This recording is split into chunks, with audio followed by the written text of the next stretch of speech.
할렐루야. 사랑하는 대강의 가족 여러분, 오늘 하루도 하나님의 말씀과 동행하는 삶이 되길 소망합니다.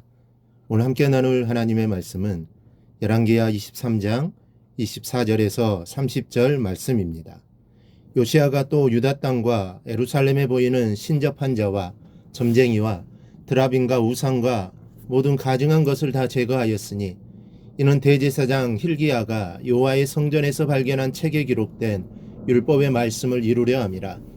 요시야와 같이 마음을 다하며 뜻을 다하며 힘을 다하여 모세의 모든 율법을 따라 여호와께로 돌이킨 왕은 요시야 전에도 없었고 후에도 그와 같은 자가 없었더라. 그러나 여호와께서 유다를 향하여 내리신 그 크게 타오르는 진노를 돌이키지 아니하였으니 이는 므낫세가 여호와를 경노하게 한 그 모든 경노 때문이라. 여호와께서 이르시되 내가 이스라엘을 물리친 것 같이 유다도 내 앞에서 물리치며 내가 택한 이 성 예루살렘과 내 이름을 거기에 두리라 한 이 성전을 버리리라 하셨더라. 요시야의 남은 사적과 행한 모든 일은 유다 왕 역대지락에 기록되지 아니하였느냐. 요시야 당시에 애굽의 왕 바로느고가 아수르 왕을 치고자 하여 유브라데 강으로 올라가므로 요시야 왕이 맞서 나갔더니 애굽 왕이 요시야를 무깃도에서 만났을 때에 죽인지라. 신복들이 그의 시체를 병거에 싣고 무깃도에서 예루살렘으로 돌아와 그의 무덤에 장사하니 백성들이 요시야의 아들 요아스를 데려다가 그에게 기름을 붓고 그의 아버지를 대신하여 왕으로 삼았더라. 아멘. 24절에 보면 요시야가 율법책에 기록된 여호와의 말씀을 이루고자 유다 땅과 예루살렘의 신접한 자와 점쟁이, 드라빔, 우상 및 모든 가증한 것들을 다 제한 사실이 나옵니다.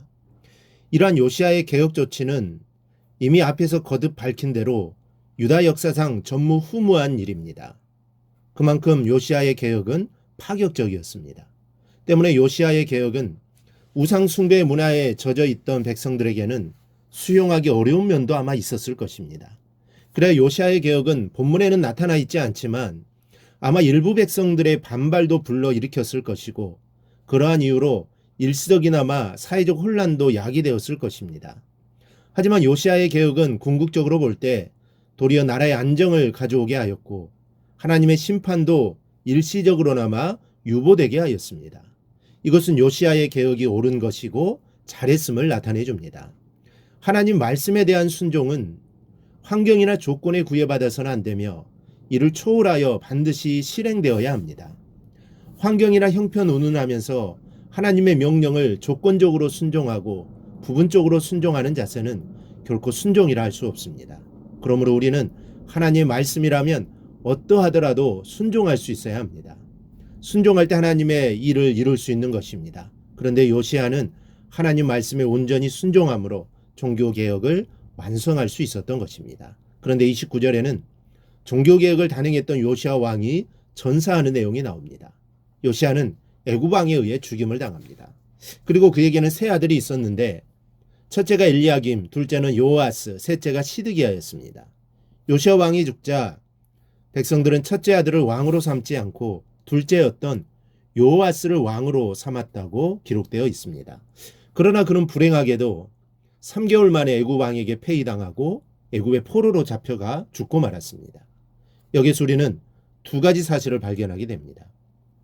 하나는 아버지의 신앙이 훌륭하였다고 해서 아들도 훌륭할 수는 없다는 것입니다. 그러므로 우리 자녀들의 믿음 생활에 더욱더 관심을 가져야 합니다. 내 자식이 좋은 대학에 가고 또 좋은 직장에 가는 것도 중요하지만 더 중요한 것은 부모가 자녀를 위해 많은 기도를 드려야 한다는 사실입니다. 왜냐하면 자녀를 내가 낳기는 하였어도 양육하시는 분은 하나님이시기 때문입니다. 그래서 부모된 우리는 자녀를 위해 간절한 기도가 끊이지 않도록 해야 합니다. 또한 평상시에 믿음이 훌륭한 부모의 모습을 보여주는 일이 또 가장 중요하게 하겠습니다. 둘째는 하나님이 함께 하시지 않으면 아무리 잘난 사람도 초라해질 수밖에 없습니다.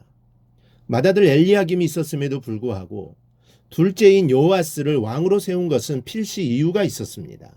추측컨대 살해된 아버지의 복수를 갚기에 가장 용맹하고 무예가 뛰어난 사람이었기에 백성이 그를 왕으로 삼았던 것으로 보여집니다.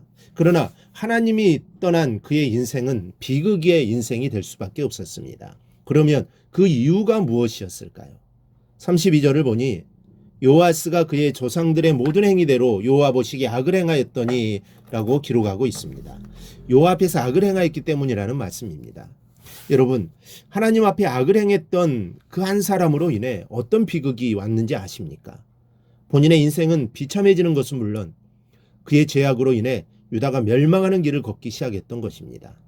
유다는 요시아가 죽은 후 22년 만에 한 번도 평안할 날이 없이 지내다가 멸망하는 비극을 맞게 된 것입니다. 요아스의 뒤를 이어 요야김이 왕에 오르게 됩니다. 그러나 그도 역시 매우 악한 왕이었습니다.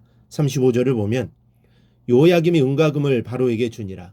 그가 바로 느고의 명령대로 그에게 그 돈을 주기 위하여 나라에 부과하되 백성들 각 사람의 힘대로 액수를 정하고 은금을 징수하였더라고 했습니다. 은금을 징수하였다고 했는데 이는 나가스라는 말로 강제 징수를 뜻합니다.